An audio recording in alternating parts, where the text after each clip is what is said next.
Good morning India, सादर प्रणाम। Copy pen और एटलस या राजस्थान का पॉलिटिकल या फिजिकल मैप आपके पास होना चाहिए। हम पढ़ रहे थे राजस्थान की आंतरिक प्रवाह की नदियां। राजस्थान की आंतरिक प्रवाह की नदियां में आज हम पढ़ेंगे बाणगंगा नदी। इस बाणगंगा नदी को दूसरे नाम में अर्जुन गंगा भी कहते हैं, इसे ताला नदी भी कहते हैं, इसे रुंडित नदी भी कहते हैं, रुंडित नदी। इस प्रकार बाणगंगा, अर्जुन गंगा, ताला नदी और रुंडित नदी भी कहते हैं। यदि आपके पास में एटलस है, आपके पास में राजस्थान का मैप है, तोता मैना की तरह रटना नहीं है। रटना क्या है तोता मैना की तरह?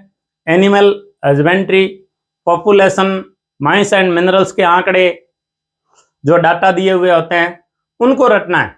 ये आपका एकदम फैक्ट नहीं है। ये चीज कंसेप्ट क्लियर हो कि अपन एक नदी अपने को चलती हुई दिखे धारा के रूप में, कौन से जिले से प्रवेश करती है, कौन से दो जिलों की सीमा बनाती है, उस नदी के किनारे कौन कौन से शहर है, ये हमें मैप में पता चलेगा। तो आपके पास में मानचित्र दीवार पर टंगा होना चाहिए, या आपके टेबल पर आपकी एटलस होनी चाहिए, और आपके पास में कॉपी और पेन होनी चाहिए। समझने का, कंसेप्ट क्लियर करने का ये सबसे बेस्ट तरीका होता है। ये इसमें कोई डाटा नहीं है, कुछ एक दो आंकड़े आते हैं तो अपन उसको समझ लेते हैं। तो अपन पढ़ रहे थे बाणगंगा नदी, अर्जुन नदी। ये हमारा यूं पड़ता है जयपुर, जयपुर का पड़ोसी है दौसा, और दौसा का पड़ोसी है भरतपुर। जयपुर के बैराट की पहाड़ियों से निकल करके दौसा होते हुए भरतपुर में जाकर के विलीन हो जाती है। जब इसमें जल की मात्रा अधिक होती है, अभी तो होती नहीं है लेकिन होती है तब की बात है, तब ये भरतपुर से आगे निकलती है और यमुना में जाकर के, यमुना में एक स्थान पड़ता है फतेहाबाद जिला, ये फतेहाबाद के पास में जाकर के यमुना में विलीन हो जाती है बाणगंगा नदी। नहीं तो ये भरतपुर के जो विश्व प्रसिद्ध केवलादेव घना पक्षी अभ्यारण्य है, इसमें जाकर के विलीन होती है। केवलादेव घना पक्षी अभ्यारण्य में जाकर के विलीन होती है। ये बैराट की पहाड़ियों से निकलती है, बैराट की पहाड़ियों से, बैराट की पहाड़ियों से निकल करके ये एक बांध पड़ता है जो राम सिंह द्वितीय ने बनाया था, जिसे रामगढ़ बांध या जमवा रामगढ़ बांध। जमवा रामगढ़ बांध में ये नदी आकर के गिरती है, और जब जमवा रामगढ़ बांध से भर जाता है तो इसका अतिरिक्त पानी है वो आगे बढ़ता है और दौसा होते हुए भरतपुर तक जाता है। जमवा रामगढ़ बांध बैराट की पहाड़ियों से निकलती है। इस बैराट को प्राचीन काल में विराट नगर कहते थे, विराट नगर। जब कौरवों और पांडवों के मध्य विवाद हुआ, तब कौरवों ने पांडवों को वनवास दे दिया था। 12 साल तपस्या करने के बाद उन्हें 1 साल का अज्ञातवास था, और 1 साल का अज्ञातवास का मतलब था कि यदि वो प्रकट हो गए और पता लग गया कि कौरवों को ये जो वेशधारी 5 है और इनके साथ में ये 2 महिलाएं कुंती और द्रौपदी, इस प्रकार पांडवों के समूह का यदि पता चल गया 13वें साल, तो उन्हें वापस 12 साल का वनवास था। तो अज्ञातवास में वो विराट नगर में रहे थे, और ये विराट नगर का राजा था उस समय विराट, और ये मत्स्य जनपद की राजधानी था। महाभारत काल में महाजनपद थे टोटल 16, कुल 16 जनपदों में मत्स्य जनपद की उपस्थिति राजस्थान में थी। वैसे अलवर भरतपुर में राजस्थान में सूरसेन, जिनकी राजधानी मथुरा थी, यह भी जनपद था। ऐसे जंगल भी जनपदों में आता था, बीकानेर का भाग। तो बैराट जो विराट नगर है वो मत्स्य जनपद की राजधानी था, और ये विराट वैसे पांडवों के संबंधित वहां का राजा था विराट। अभिमन्यु की ससुराल स्त्री थी विराट। तो इस प्रकार बैराट एक प्राचीन स्थल है बेराट की पहाड़ियों से निकल करके ये भरतपुर तक जाती है दौसा होते हुए। इसके अंदर 3 छोटे छोटे नाले भी आकर के गिरते हैं। एक नाला गिरता है पलोसन नाला, एक नाला गिरता है गुमटी नाला, गुमटी नाला जयपुर के आसपास से आकर के गिरता है, और दूसरी है सूरी नाला। इस प्रकार ये 3 नाले आकर के गिरते हैं। बाकी कोई बड़ी सहायक नदी इस बाणगंगा नदी में आकर के नहीं गिरती है। ये अर्जुन के बाण से कहते हैं कि अलग अलग है।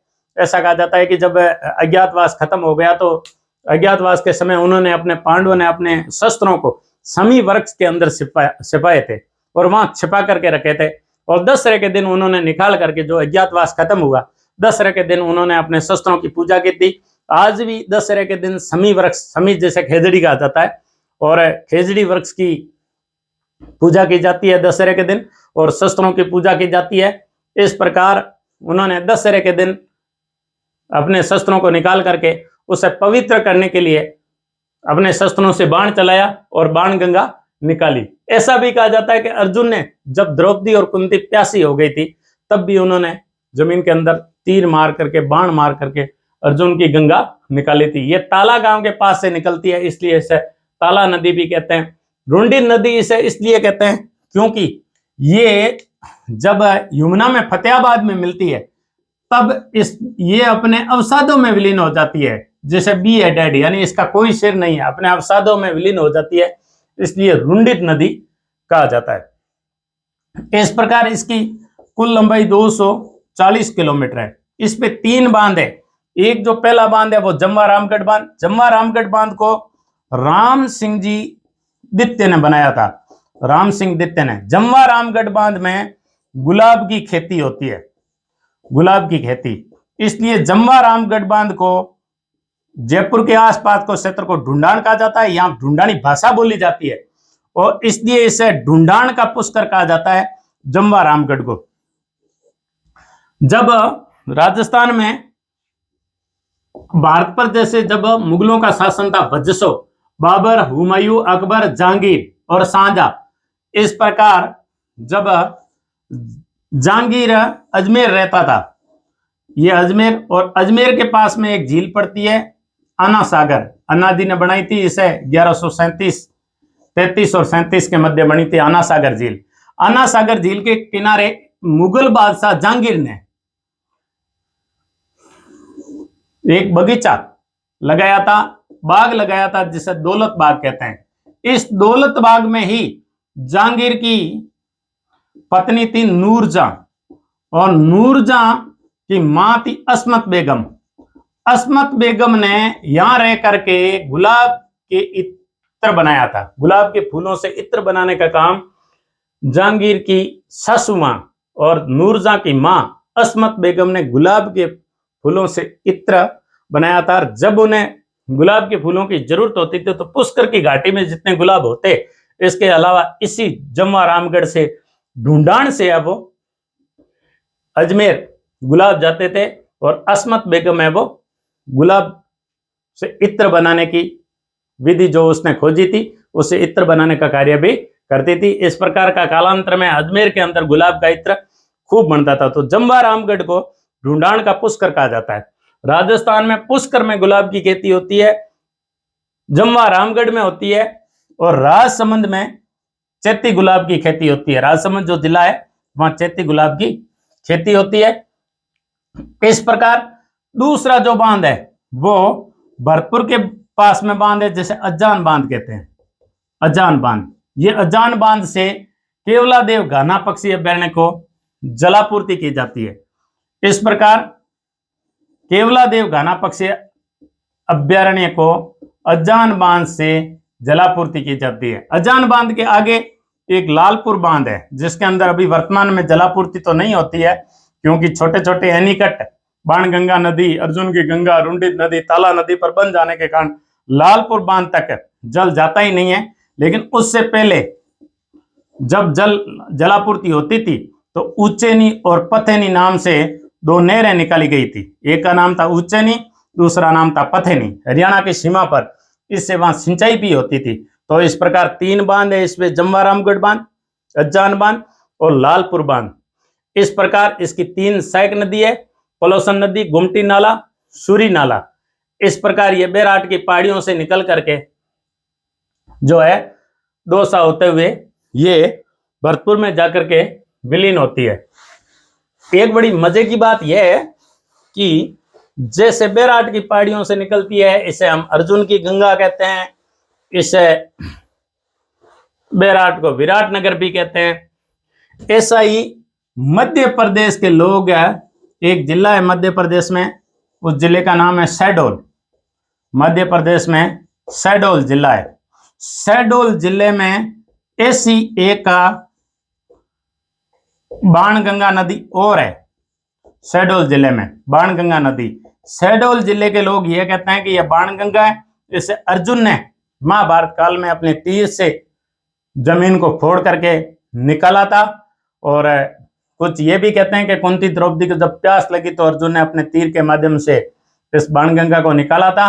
और वहां जो शिव जी का मंदिर है शहडोल जिले में, उसे विराट शिव मंदिर कहते हैं, विराट शिव मंदिर। इस प्रकार एक बड़ी मिलती जुलती नदी मध्य प्रदेश में और है, जिसे बाणगंगा कहते हैं, अर्जुन की गंगा कहते हैं। वहां के शिव जी के मंदिर को विराट शिव मंदिर कहते हैं। वहां के लोग भी गाल बजा बजा करके अपने सुंदर होठ मोड़ मोड़ करके ये कहते हैं कि ये हमारे महाभारत काल में अर्जुन यहाँ रहे थे, पांडव रहे थे। तो अपनी कर्म स्थली राजस्थान की इस प्रकार पांडवों की बैराट रही है और अज्ञातवास उन्होंने गुजारा था। देखो, बैराट अपने आप में एक बड़ी समृद्धिशाली सभ्यता थी। ये जयपुर में जो बैराट है, बैराट के पास में खूब सारी डूंगरियां हैं, यानी पहाड़ है। जैसे एक डूंगरी है बीजक डूंगरी, एक डूंगरी है भीम डूंगरी। इस भीम डूंगरी की तलेटी के अंदर एक तालाब है जिसे भीम तालाब कहते हैं, भीम ताल कहते हैं। कहते हैं कि जब द्रौपदी को प्यास लगी तो उसने अपनी गद्दा मार करके वहां एक तालाब का निर्माण कर दिया था। भीम डूंगरी, बीजक डूंगरी, एक डूंगरी है गणेश डूंगरी, गणेश डूंगरी, एक डूंगरी है महादेव डूंगरी, महादेव डूंगरी।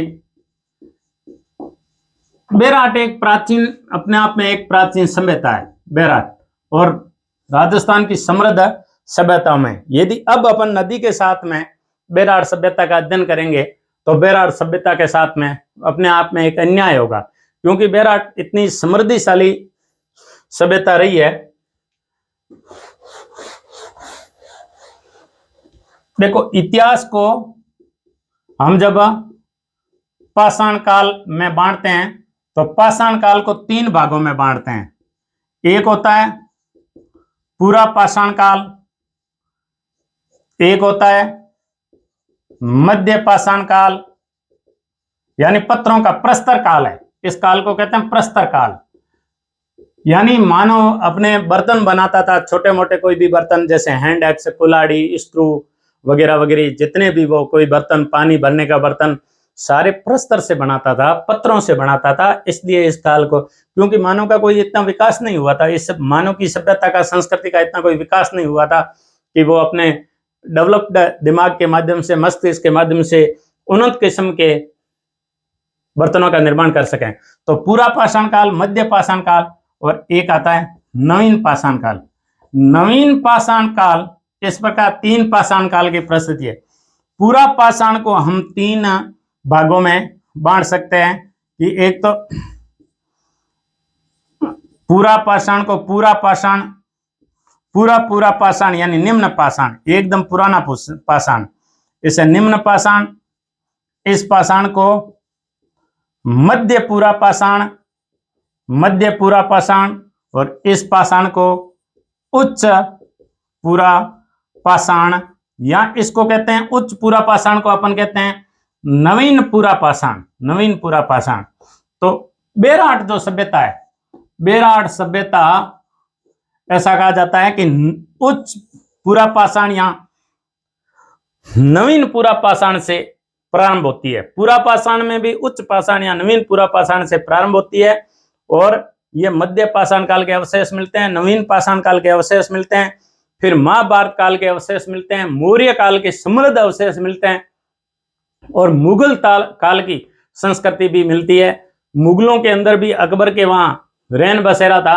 जब अकबर अजमेर की यात्रा करता था तो रात का बसेरा करता था। इस प्रकार बेराट एक अपने आप में एक समृद्ध संस्कृति है, एक सभ्यता है। जो बीजक डूंगरी है, बीजक डूंगरी बड़ी प्रसिद्ध है क्योंकि यहाँ बाबरू शिलालेख मिला है और बाबरू शिलालेख को कैप्टन बर्ट ने पढ़ा था पहली बार। बाबरू दो शिलालेख है जो अशोक कालीन है और ब्राह्मी लिपि में, इस ब्राह्मी लिपि में अशोक कालीन है जिसमें अशोक का धम्म, बुद्ध और संघ की शरण में जाने का उल्लेख मिलता है। इस प्रकार मौर्य काल की समृद्ध हमें सभ्यता का पता इस काल में चलता है। यहाँ 36 मुद्राएं भी मिली है जिसमें से 8 मुद्राएं आत मुद्राएं, यानी केवल उसके ऊपर गद्या मुद्राएं जिसके ऊपर ठप्पा लगा करके मुद्राएं बनाई गई है। इस प्रकार इन मुद्राओं के अलग अलग प्रकार। अच्छा, यहाँ वेनसांग भी आया था बेराट में और वेनसांग उल्लेख करता है। वेनसांग की जो पुस्तक है उस पुस्तक का नाम है सीयूकी। सीयूकी में वेनसांग ये कहता है कि जो बीजक डूंगरी, भीम डूंगरी, गणेश डूंगरी और महादेव डूंगरी है उसमें से बीजक डूंगरी पे वो कह रहा है कि 8 मठ थे, 8 मठ थे। इन 8 मठ में से 6 मठ है वो केवल अकेली बीजक डूंगरी पे मिलते हैं। तो इस प्रकार बौद्ध मंदिर होने का भी अवशेष पहली बार पूरे राजस्थान में बौद्ध मंदिर होने का अवशेष भी इसी बेराट की सभ्यता में मिला है। बेराट की सभ्यता में एक सोने की संदूक भी मिली है। उस संदूक के अंदर ऐसा कहा जाता है कि भगवान बुद्ध के अस्थि पंजर भी यहाँ रखे गए थे। तो इस प्रकार दयाराम साहनी ने बेराट सभ्यता का उत्खनन किया था 1937 और 37 में। 1937-37 में दयाराम साहनी वही विद्वान था जिसने 1921-22 में मोहनजोदड़ो और हड़प्पा सभ्यता का उत्खनन किया था। उसके बाद में कैलाशनाथ आते हैं और रतन चंद्र बनर्जी आते हैं जिन्होंने बेराट सभ्यता का उत्खनन किया। तो दयाराम साहनी कहता है कि हूण शासक था मीर कुल ने यहाँ आक्रमण किया और वहां पूरी सभ्यता को, बेराट सभ्यता को तहस नहस कर दिया। तो इस प्रकार हूणों की भी संस्कृति के अवशेष मिलते हैं। इनको विस्तृत रूप से जब सभ्यता में से 1 या 2 क्वेश्चन आते हैं उनमें से सबसे ज्यादा क्वेश्चन बेराट सभ्यता में से पूछे जाते हैं। इस नदी के क्वेश्चन की बात की जाए, इस नदी से संबंधित अभी हाल ही 2nd ग्रेड 2017 में हुआ था। तब पूछा गया था निम्न में से कौन सी नदी रुंडित नदी है, तो उसका आंसर था बाणगंगा नदी। फायरमैन एकदम लेटेस्ट एग्जाम हुआ 2022 का, इसमें क्वेश्चन पूछा था कि निम्न में से कौन सी नदी जो है अर्जुन की गंगा कहलाती है या रुंडित नदी कहलाती है। वो 2022 का फायरमैन परीक्षा में रुंडित नदी का पूछा गया क्वेश्चन है। 2020 का जो कांस्टेबल का एग्जाम हुआ उसमें ये पूछा था कि अर्जुन की गंगा नदी कहलाती है, तो उसमें ऑप्शन था बाणगंगा नदी। कनिष्ठ अनुदेशक फिटर 2019 में एग्जाम हुआ था, उनमें एक एग्जाम बड़ा रोचक पूछा था कि निम्न में से कौन सी यमुना की सहायक नदी है। 3 नदी दे दी थी, लूणी, साबरमती और माई, 3 इधर की दे दी और 1 इधर की दे दी और उसमें वो नदी थी अपनी बाणगंगा नदी। अब देखो क्वेश्चन की परिभाषा, क्वेश्चन के पूछने का ढंग जो ही अलग हुआ तो उसका आंसर बदल गया। यदि आंतरिक प्रवाह की नदी आ जाए तो बाणगंगा नदी है ही, अर्जुन की गंगा नदी आंतरिक प्रवाह में आती है। लेकिन जब क्वेश्चन की भाषा बदल गई और निम्न में से कहा कि यमुना की सहायक नदी है, कभी ये यमुना में चलती थी क्योंकि इसकी लंबाई 380 किलोमीटर बताती है।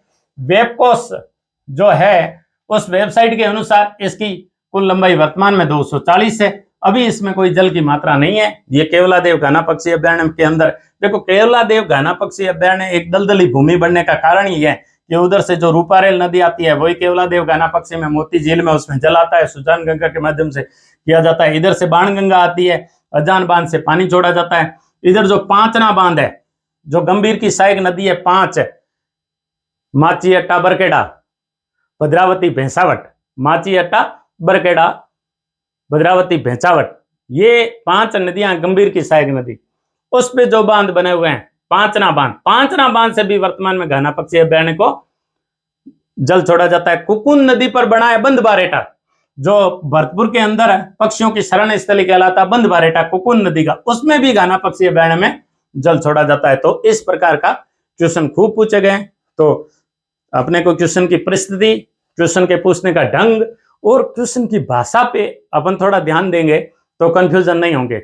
यदि कोई नदी ऐसी है जो अपने को पक्का पता है, जैसे काकनिया मसूरदिया का नाला है, कांतली नदी है, घग्गर नदी है, अपने को परफेक्ट पता है कि ये आंतरिक प्रवाह की नदियां हैं, और ऐसा क्वेश्चन पूछता है निम्न में से आंतरिक प्रवाह की नदियां नहीं है, और उसमें एक बाणगंगा नदी है, और तीन ऑप्शन के अंदर तीन जो अलग ऑप्शन है उसमें एक घग्गर दे दिया, एक अपनी काकनी दे दी और एक कांतली दे दी, तो अपने को पता है कि बाणगंगा नदी कभी यमुना में मिलती थी, तो आंतरिक प्रवाह की परिभाषा के अनुसार ये क्वेश्चन की परिभाषा के अनुसार ये क्वेश्चन चेंज हो जाता है।